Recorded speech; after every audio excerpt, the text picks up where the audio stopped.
First time I watched the video was very disturbing. I'm being told that they tried saving Eric Lurie. It's a horrible cover-up. So I can't believe these are officers that I knew that did this to this man. Come on, let's go. Gets to the point where they get to the station, and next thing you know, another officer comes in on the opposite side, and next thing you know, he slaps Eric Lurie really hard in the face and says, "Wake up, bitch." Hey, wake up, bitch. Let's go. Goes for his throat. Open your mouth. I kept thinking, let go of his nose. Let go of his nose. Let go of his nose. Minute and 38 seconds.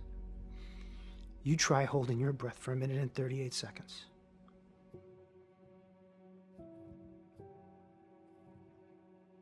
Looks up at the camera.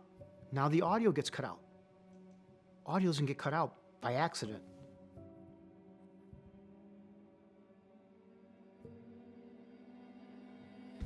Eric Lurie wasn't combative in the backseat of the squad car.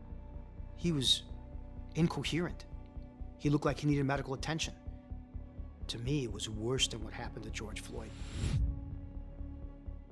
We have the impression that when we point the finger internally and we blow the whistle internally on something that is not right, we expect to be rewarded for that. I mean, that's integrity, you know? And I think what shocks people in policing who whistleblow is that that's not the case, that you're regarded as a traitor, that you have committed an act of treason against the organization, and they treat you like a traitor.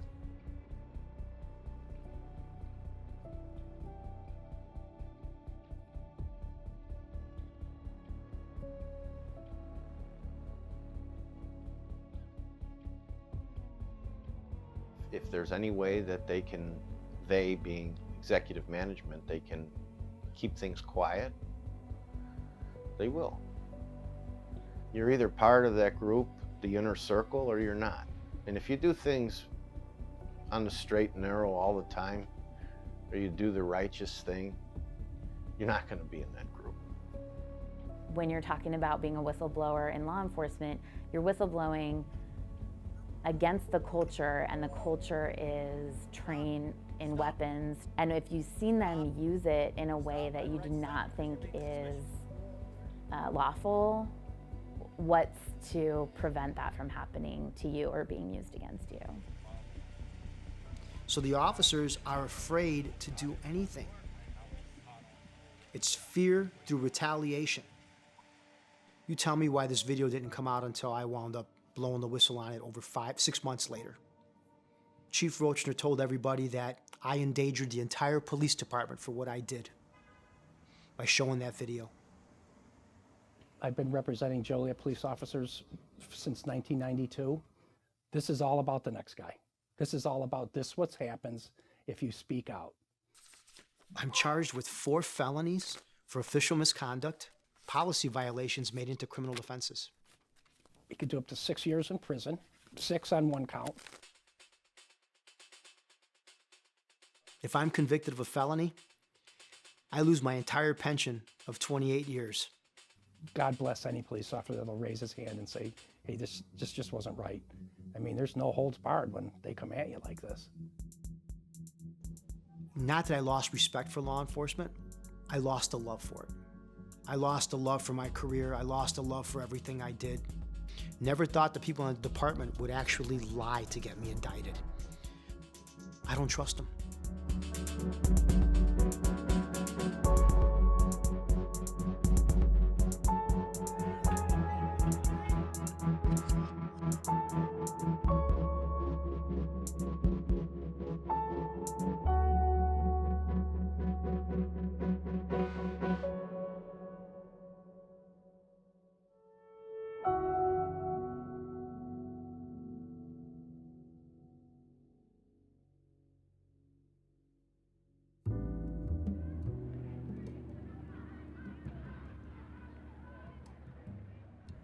I grew up in what is known as the ghetto, the design housing project.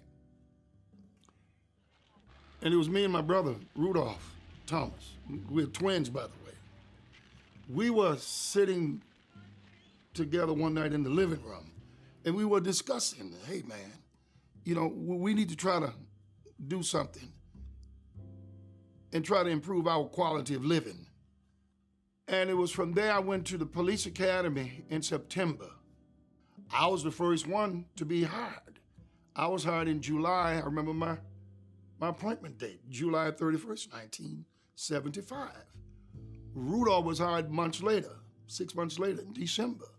Republicans and Democrats. In the early 80s, then Mayor Ernest Morial understood that there was a problem with police policing police. I mean, the citizen had been calling for this for years. You know, cover-ups just appeared to be the norm. One of the things that I found was troublesome, we heard it in the academy, which I believe is what caused some of the problems among police even until today. This culture of us having this brotherhood, and it extends, man, right now in most police departments. This is like a fraternity.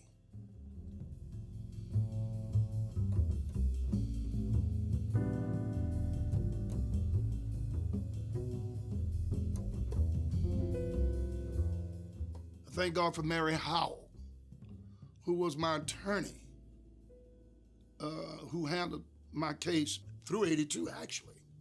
Mary Howell eventually filed suit in federal court.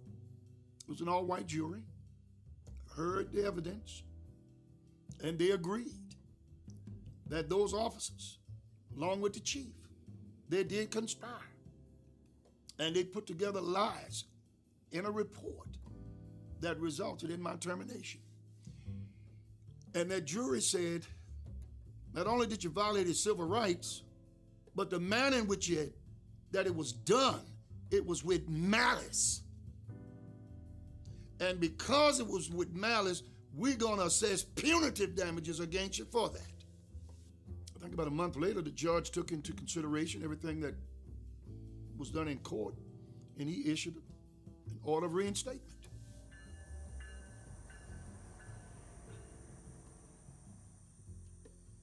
How do you feel about the blue line now? Like, do you feel betrayed? Do you feel disappointed? That's a difficult question to answer, because do I feel betrayed by some, but not by all? You feel betrayed by the system? The current system, yeah. You know, when those officers do say something, people that see my situation realize, damn, you've lost everything. You sacrificed, you lost everything. So why would somebody else put themselves in my shoes, knowing that they're gonna risk everything, lose your house, lose your car, lose your family, lose everything that you worked hard for all these years, to speak out to a system that still isn't gonna support you? Narcotics division is a very important part of law enforcement. In Baton Rouge, that's where most of your crimes committed. I saw a lot of things going on that I didn't agree with. Drugs being planted on individuals, search warrants being done without proper consent. I've seen them utilize street-level prostitutes to set up drug dealers illegally. So when I spoke to the administration and voiced my concern, I was told that it would be dealt with. And obviously, after speaking to the administration, the supervisor in narcotics found out that I had spoken with the administration. And so I had been receiving information from other people that they were trying to come after me, which I didn't think I was doing anything wrong, so I didn't think I had anything to worry about. Ultimately, the supervisors, along with another detective in the office, retaliated against me by using a confidential informant to set me up. My attorney and I felt as though it was a safety issue, because people get desperate. It's no telling what extent they'll go to try and hurt you or discredit you. So we felt as though it would be better for me to go ahead and resign from the department. Oh, okay. Come on, put your shoes on. to get killed could come do your hair. Who's? People Pay. from my school that I've been knowing. Some days, you know, it is difficult to even wake up the next morning because it is very, very rough. You know, you wish that you didn't say anything, that you just would have let it take its course. And then I still would have had a job. I still would have been employed. I still would have had benefits, you know, for my kids as far as health insurance, which I've lost all that. You hear from the police officials from time to time.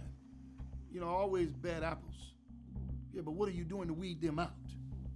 We could do our job. Law enforcement officers can do their jobs and do it the right way without violating other people's rights. If there's hostility against police, it's because of incidents like that. And when it's complained about, many instances, they don't see justice. I believe that's how you're gonna break that culture. That culture of trying to protect other officers when they know they are bad apples. Justice starts with police, man. My experience with police control the flow of a lot of information. You remember that. I felt like anytime I could put in the effort to do something wrong, I could do it to do something right. All right.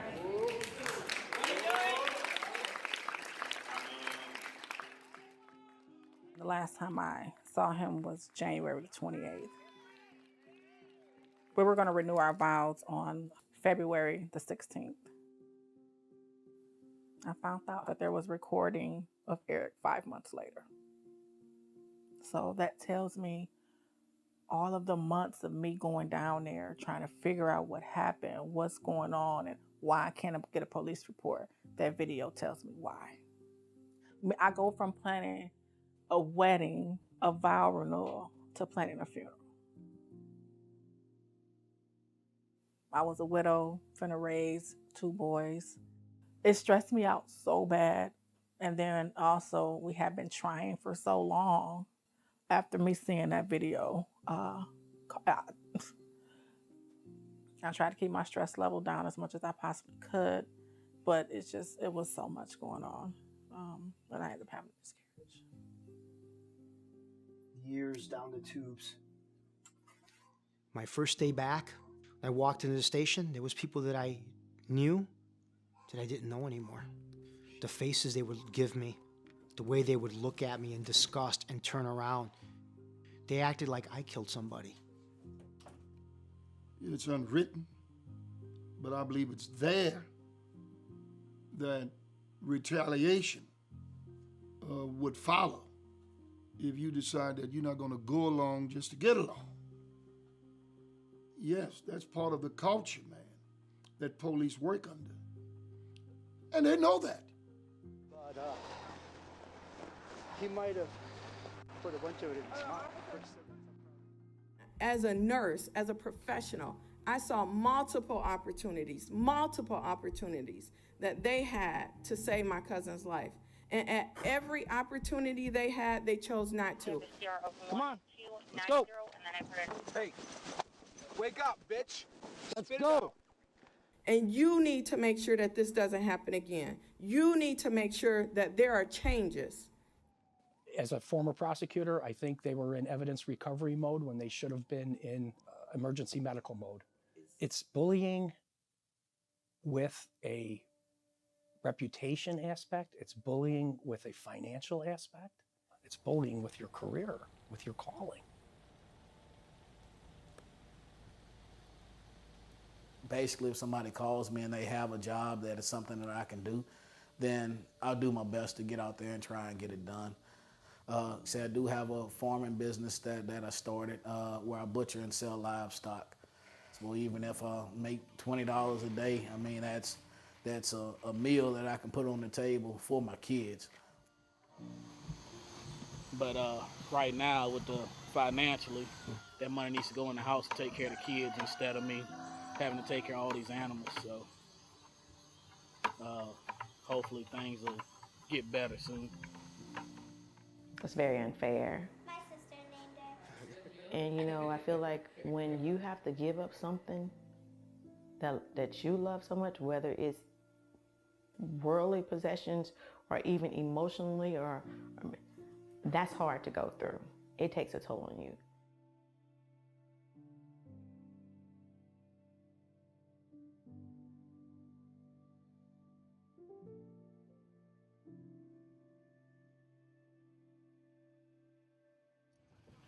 It's not really fixing the problem. And then the officers, the supervisors that were over that division, y'all transferred them out of there. But they weren't disciplined, nothing happened to them. They can go to uniform and do the same thing they were doing in narcotics. The only difference is they have a uniform on now. I'm sure there are gonna be some people, man, who's not gonna like what I've said on this camera. But if you're telling the truth, why should it bother anybody?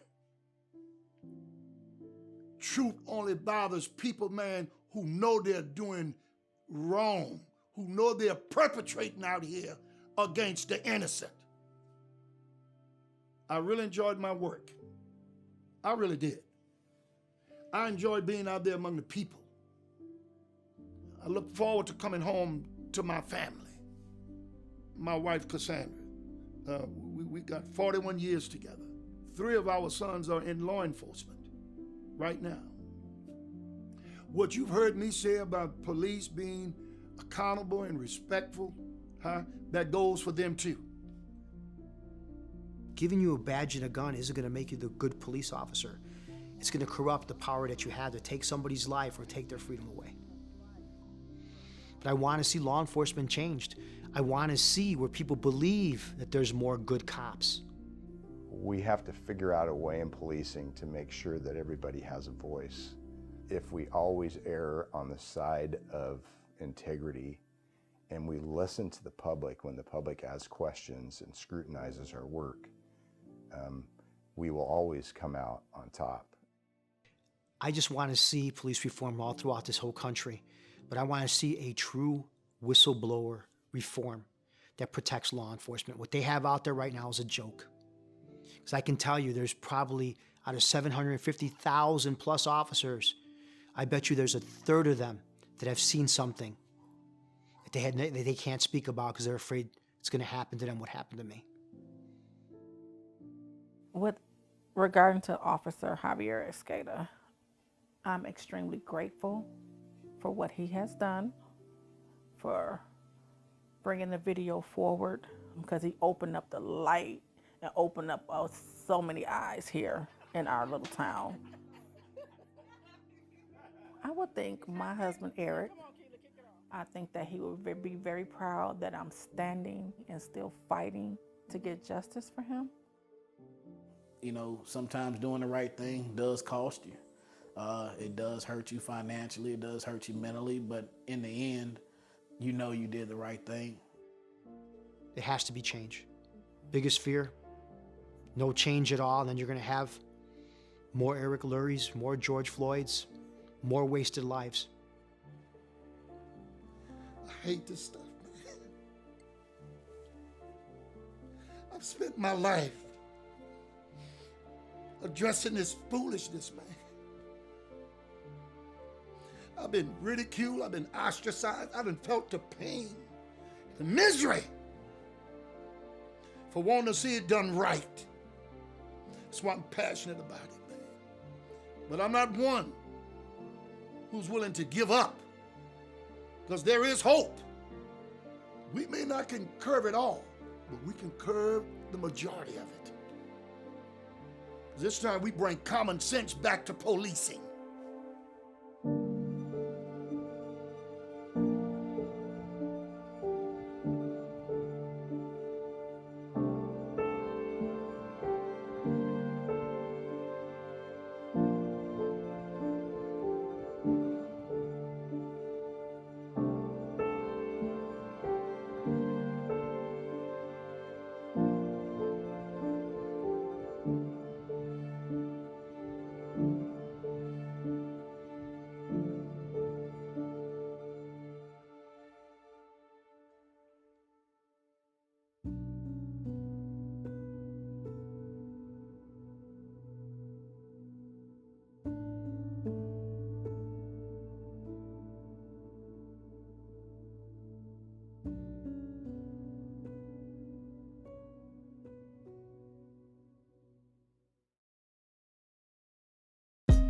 Hey, thanks for watching. If you like this video, check out these other videos from USA Today to stay up to date with all the latest news.